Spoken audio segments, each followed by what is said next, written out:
Hello students, इस video में हम आज डिस्कस करेंगे साइंस क्लास 9 का चैप्टर 1 जिसका नाम है मैटर इन आवर सराउंडिंग।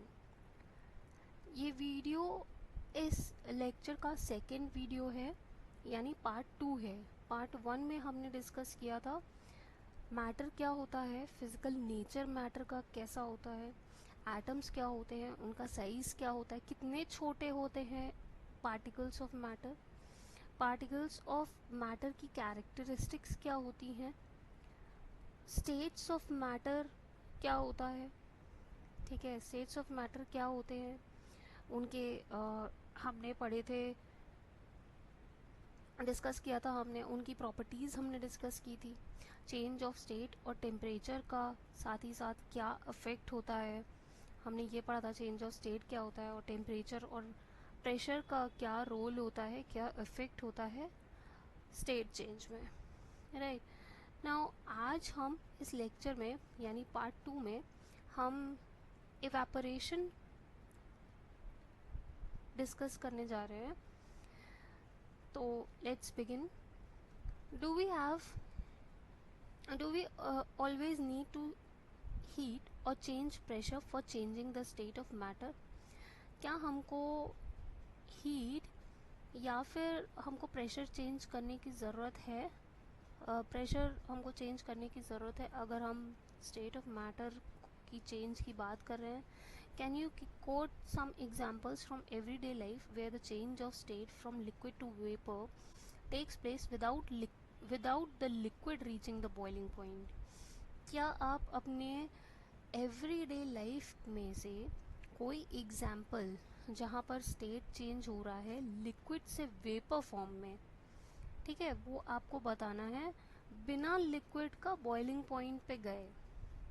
ठीक है, तो वाटर को अगर हम अनकवर्ड छोड़ दें और स्लोली जो है वो धीरे धीरे क्या होता है, वेपर स्टेट में चला जाता है। कभी कभी क्या होता है कि आपने देखा होगा जब हम कपड़े सुखाते हैं, है ना, तो क्या होता है, वेट क्लोथ्स सूखते हैं ना, कपड़े सूखते हैं ना, जो गीले होते हैं कपड़े उनको सुखाते ही है ना, तो पानी को क्या होता है, अब एग्जाम्पल में इवेपोरेट तो होता है ना, वो गैशियस स्टेट में तो गया ना। We know that particles of matter are always moving and are never at rest. Particles जो मैटर के होते हैं वो हमेशा कैसे होते हैं, मूविंग होते हैं, ये कभी रेस्ट पे नहीं होते हैं। तो किसी भी गिवन टेम्परेचर पे इन एनी गैस, लिक्विड और सॉलिड, पार्टिकल्स क्या होते हैं, वे पार्टिकल्स के पास different amount of kinetic energy होती है, राइट। तो लिक्विड के केस में छोटा सा फ्रैक्शन पार्टिकल का जो सरफेस पे होता है उसके पास सबसे ज़्यादा काइनेटिक एनर्जी होती है, हैविंग हायर काइनेटिक एनर्जी। तो उन पे क्या होता है, वो अपने क्या करते हैं, फोर्स ऑफ अट्रैक्शन को ब्रेक करते हैं। भाई जब काइनेटिक एनर्जी ज़्यादा होगी तो मॉलिक्यूल्स पार्टिकल्स क्या होंगे, भागेंगे। उनके पास क्या होगा, फोर्स ऑफ अट्रैक्शन तोड़ेंगे अपना, है ना, हाथ छोड़ छोड़ के भागेंगे एक दूसरे का। तो क्या होगा, ये इसीलिए क्या होते हैं, जल्दी वेपर स्टेट में कन्वर्ट होंगे।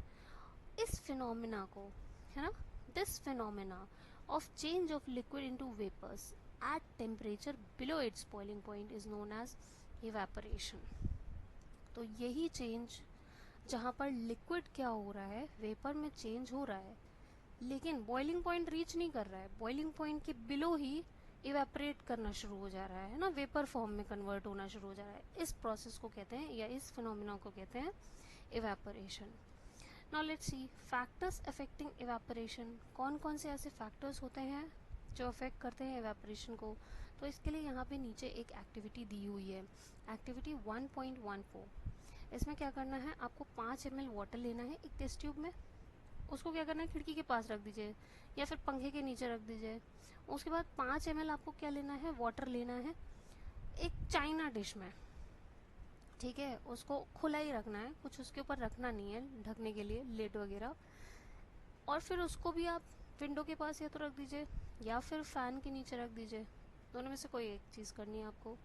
फिर उसके बाद एक और क्या करना है आपको, 5 ml वाटर लीजिए ओपन चाइना डिश में, उसको क्या करना है आपको, विंडो के पास नहीं रखना है, उसको आपको कबर्ड में रखना है या अपनी किसी शेल्फ पे रख लीजिए। ठीक है, अब क्या करना है आपको, रूम टेम्परेचर आपको क्या करना है, रिकॉर्ड कर लेना है. रिकॉर्ड द टाइम और days taken for evaporation process in the above cases. और आपको टाइम नोट करना है कि कितनी देर में इवेपोरेशन शुरू हो जाता है इसका. ठीक है, इवेपोरेशन हो रहा है. ठीक है, इवेपोरेशन प्रोसेस टेक प्लेस कर रहा है, ये कितने दिन में हो रहा है. Repeat the above 3 steps of activity on a rainy day. Rainy day पे भी आपको यही रिकॉर्ड करना है ऑब्जर्वेशन. यही स्टेप रिपीट करिए और फिर रिकॉर्ड करिए अपना ऑब्जर्वेशन. उसके बाद आपको ये देखना है कि आपको बताना है कि इफेक्ट ऑफ टेम्परेचर क्या है. मतलब आपको इन्फर करना है कि इफेक्ट ऑफ टेम्परेचर क्या है, सरफेस एरिया का इफेक्ट क्या पड़ रहा है, विंड वेलोसिटी या इनका इवेपोरेशन पे क्या असर है. ठीक है, तो अब देखिए पहली बात, तो जो सरफेस एरिया होता है टेस्ट ट्यूब का, वो क्या होता है भाई. टेस्ट ट्यूब कैसी होती है, पतली सी होती है, उसका मुंह कैसा होता है, पतला सा. चाइना डिश वाइडर होता है उसका माउथ, राइट. तो सरफेस एरिया क्या होता है टेस्ट ट्यूब का, लेस होता है. ठीक है, तो less water will evaporate from the test tube, right. So it will take a long time for evaporation. ज़्यादा लंबा टाइम लेगा एवापरेशन में. जबकि सरफेस एरिया जो दो चाइना डिशेस में है वो दोनों सेम है, दोनों ही केस में है ना, जिसमें 5 ml वाटर लिया गया है. लेकिन एक चाइना डिश आपको खिड़की के पास रखी गई है आपने, और एक चाइना डिश आपने जो है कबर्ड के अंदर रखी है. तो एवापरेशन कहाँ पे फास्टर होगा, वो जो खिड़की के पास रखी है. ठीक है, ना कि वो जो कबर्ड के इनसाइड है. ठीक है, और रेनी डे पे क्या होगा, ह्यूमिडिटी ज़्यादा होती है एटमॉस्फेयर में, राइट. हमारे आसपास ह्यूमिडिटी ज़्यादा होती है, राइट. तो रादर देन अदर डेज, बाकी दिन पे नहीं होती है ह्यूमिडिटी. तो एवेपोरेशन को ज़्यादा लंबा टाइम लगेगा रेनी डेज पे. तो कंक्लूजन इस एक्टिविटी में यही है कि जो रेट ऑफ एवेपोरेशन है वो डिपेंड करता है फॉलोइंग फैक्टर्स पे. फॉलोइंग फैक्टर्स कौन कौन से, जैसे कि रेट ऑफ एवेपोरेशन इंक्रीज करता है अगर हम स्पीड को क्या कर दें, इंक्रीज कर दें. ठीक है, अगर rate of evaporation increases with increasing speed of air, अगर एयर की स्पीड बढ़ी हुई है तो एवेपोरेशन का रेट बढ़ा हुआ होगा. रेट ऑफ एवेपोरेशन अगर हम सरफेस एरिया बढ़ा दें, सरफेस एरिया भी क्या हो, अगर ज़्यादा हो तो रेट ऑफ एवेपोरेशन ज़्यादा रहेगा.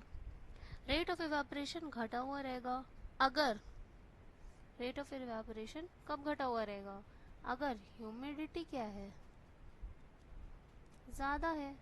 तो यानी कि अगर कम रहेगी ह्यूमिडिटी तो रेट ऑफ इवेपोरेशन ज़्यादा रहेगा, राइट. इनवर्सली प्रोपोर्शनल है ह्यूमिडिटी के. Now let's see, you must have observe that rate of evaporation is a surface phenomena. Rate of evaporation क्या है, एक सरफेस फिनोमेना है. ठीक है, if the surface area is increase, अगर सरफेस एरिया को हम बढ़ा देते हैं तो रेट ऑफ इवेपोरेशन क्या होगा, बढ़ा हुआ होगा. फॉर एग्जाम्पल, हम क्या करते हैं, अपने छत पे हमने कपड़े सुखाने के लिए डाल दिए, है ना. अगर हम फैला के डालते हैं तो क्या होता है, जल्दी सूखते हैं कपड़े. लेकिन अब अगर हम फैला के नहीं डालेंगे तो शायद वो ज़्यादा टाइम लेंगे सूखने के लिए, राइट. नेक्स्ट पॉइंट है एन इंक्रीज इन टेम्परेचर. ठीक है, किस पे डिपेंड करेगा इवेपोरेशन का रेट, टेम्परेचर के इंक्रीज पे, right. With increase in temperature the more number of particles get enough kinetic energy. Temperature बढ़ाओगे तो काइनेटिक एनर्जी बढ़ेगी, काइनेटिक एनर्जी बढ़ेगी तो वो वेपर स्टेट में कन्वर्ट होने लगेगा. ठीक है, a decrease in humidity. Humidity क्या होता है, पहली बात तो amount of water vapour present in air. मतलब ऑलरेडी हमारे एटमॉस्फेयर में वाटर वेपर प्रेजेंट है. ठीक है, तो क्या होगा, एयर जो क्या होती है, देखिए air around us can not hold more than a definite amount of water vapour at a given temperature. Air के पास ऑलरेडी अगर वाटर वेपर होगा तो वो कुछ ही अमाउंट ऑफ वाटर वेपर अपने साथ ले सकती है. लेकिन अगर हम और प्रोवाइड करने लगे और एक टाइम ऐसा आएगा और वो कहेगा भैया हमको अब और वाटर वेपर नहीं चाहिए. ठीक है, तो amount of water in air जब ऑलरेडी हाई है तो रेट ऑफ एवापोरेशन क्या होगा, डिक्रीज करेगा. नेक्स्ट देखिए, N increase in wind speed. It is a common observation that clothes dry faster on windy days. जब हवा चल रही होती है तो जो ड्राई जो जो कपड़े होते हैं वो जल्दी सूखते हैं जिस दिन हवा चल रही होगी. तो इसका मतलब क्या हुआ, इंक्रीज इन विंड स्पीड की वजह से क्या होता है, particles of water vapour move away with the wind. Water vapour के जो पार्टिकल्स होंगे वो विंड के साथ उड़ते जाएंगे, है ना. तो सराउंडिंग में क्या होगा, वाटर वेपर का अमाउंट कम होता जाएगा तो जल्दी जल्दी इवेपोरेशन होगा, है ना. नेक्स्ट हेडिंग है, how does evaporation cause cooling. ठीक है, ये क्वेश्चन आता है, क्वेश्चन भी पूछा जाता है रीजनिंग में, why does evaporation cause cooling, how does evaporation cause cooling. ठीक है, तो आपको देखिए अब नीचे यहाँ पर आपको एक्सप्लेनेशन दिया गया है. इन एन ओपन वेसल में लिक्विड जो है इवेपोरेट करता रहता है. ठीक है, आप अपने कमरे में भी लिक्विड को छोड़ दो, 2 दिन बाद देखोगे उस कटोरी में कोई पानी नहीं होगा बचा, है ना. क्यों, क्योंकि वो इवेपोरेट हो चुका होगा. तो जो पार्टिकल्स होते हैं लिक्विड के वो क्या करते हैं, सराउंडिंग से एनर्जी को क्या करते हैं, एब्जॉर्ब करते हैं. क्यों एनर्जी एब्जॉर्ब करते हैं, in order to regain the energy loss during evaporation. Evaporation में जो भी एनर्जी उन्होंने लॉस किया है उसको रीगेन करने के लिए. This absorption of energy from surroundings make the surroundings cold. इसी एब्जॉर्प्शन की वजह से सराउंडिंग जो है हमारी क्या हो जाती है, कूलर हो जाती है. ठीक है, what happens when you pour some acetone. Acetone मालूम है, नेल पॉलिश रिमूवर होता है ये. अगर हम इसको अपने पाम पे डालें, है ना, तो क्या होगा, तो पार्टिकल्स के पास क्या होता है, तो ठंडा ठंडा लगता है ना. भाई अगर आप नेल पॉलिश रिमूवर को डाल के देखिए पाम पे अपने, तो आपको ठंडा ठंडा वहाँ पे फील होता है. क्यों ऐसा होता है, क्योंकि जो पार्टिकल्स होते हैं वो जो है आपके पाम से क्या करते हैं, एनर्जी गेन करते हैं. ठीक है, और फिर वो इवेपोरेशन कॉज करते हैं जिसकी वजह से आपको ठंडा लगता है. ठीक, हॉट सनी डे पे देखिए, people sprinkle water on the roof. छत पे पानी स्प्रिंकल करते हैं ना, है ना. एंड ओपन ग्राउंड पे भी. क्यों ऐसा करते हैं, क्योंकि large latent heat of vaporisation of water जो है क्या करता है, helps to cool the hot surface. ठीक है, now see, can you cite some more examples from daily life where we can find the effect of cooling due to evaporation. कुछ और daily life से एग्जांपल्स बताइए जहाँ पर आपको आप बता सकें कि आपको वहाँ पे फील होता है कि इफेक्ट क्या है कूलिंग का इवेपोरेशन की वजह से.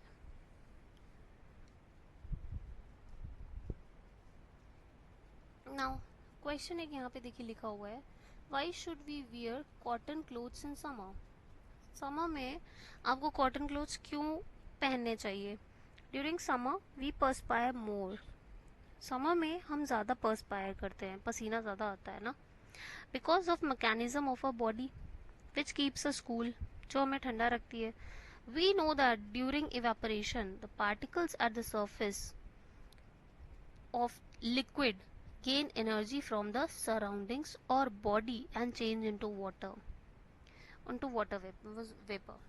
अब देखिए होता क्या है, आप गर्मी में बाहर गए, आपको पसीना आया, फिर क्या होता है, आप कमरे में आए, आपने पंखा चला लिया, है ना, तो क्या होता है, आपको ठंडा ठंडा लगता है ना, है कि नहीं.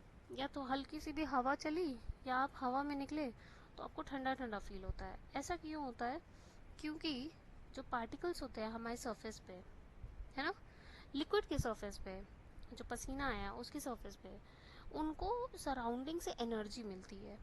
ठीक है, और वो एनर्जी जो है की वजह से जो वाटर होता है वो वेपर में चेंज होना स्टार्ट हो जाता है ना, और इसलिए आपको ठंडा फील होने लगता है. तो heat energy equal to latent heat of vaporisation is absorb from the body leaving the body cool. Heat energy जो कि latent heat of vaporisation, latent heat क्या होता है, हिडन एनर्जी होती है ना, वो जो है क्या होती है, एब्जॉर्ब होती है फ्रॉम द बॉडी, जिससे क्या होता है, हमें ठंडा लगता है. कॉटन देखिए, कॉटन क्या होता है, एक गुड एब्जॉर्बर होता है वाटर का, है ना, helps in absorbing the sweat. इसलिए हम कॉटन पहनते हैं, ठीक है। जिससे क्या होता है, वो एब्जॉर्ब कर लेगा स्वेट, और फिर उसके बाद क्या होगा, जब हम जब हम एटमॉस्फेयर में निकलेंगे तो क्या होगा, हम एक्सपोज होंगे, तो इवेपोरेशन होने लगेगा उस कपड़े से, है ना, और फिर हमें ठंडा फील होगा, ठीक है। Why do we see water droplets on the outer surface of glass containing ice cold water? हमें वाटर वेपर दिखाई देता है ना। मान लो हमने कभी ठंडा पानी जब तुरंत फ्रिज से निकालते हैं, उसको थोड़ी देर हमने रूम टेम्परेचर पे बाहर रख दिया, धीरे धीरे क्या होगा, ग्लास के जो सरफेस है बाहर का, वहां पर आपको क्या दिखता है, लिक्विड दिखता है ना, राइट। वाटर की ड्रॉपलेट्स आपको दिखती हैं। तो क्या है, let us take some ice cold water in a tumbler. एक टम्बलर में हम क्या करेंगे, आइस कोल्ड वाटर ले लें। Soon we will see water droplets on the outer surface of the tumbler. Outer surface पे हमको क्या दिखेगा, वाटर ड्रॉपलेट्स। तो water vapour present in air, जो वाटर वेपर एयर में प्रेजेंट होती है, वो जब कांटेक्ट में आती है ठंडे ग्लास के कांटेक्ट में, है ना, तो क्या होता है कि वो लूज करती है एनर्जी, है ना। जो कोल्ड ग्लास ऑफ वाटर है उसमें से एनर्जी लॉस होता है, जिससे कि क्या होता है, लिक्विड स्टेट में कन्वर्ट हो जाता है वो, है ना। जो वाटर वेपर प्रेजेंट होगा बाहर एयर में, वो एनर्जी लूज करेगा और वो लिक्विड स्टेट में कन्वर्ट हो जाएगा, जिसको हम वाटर ड्रॉपलेट्स के फॉर्म में देखते हैं, ठीक है। तो ये हो गया आपका chapter complete, and I think yes, chapter आपका कंप्लीट हो चुका है। Thank you so much.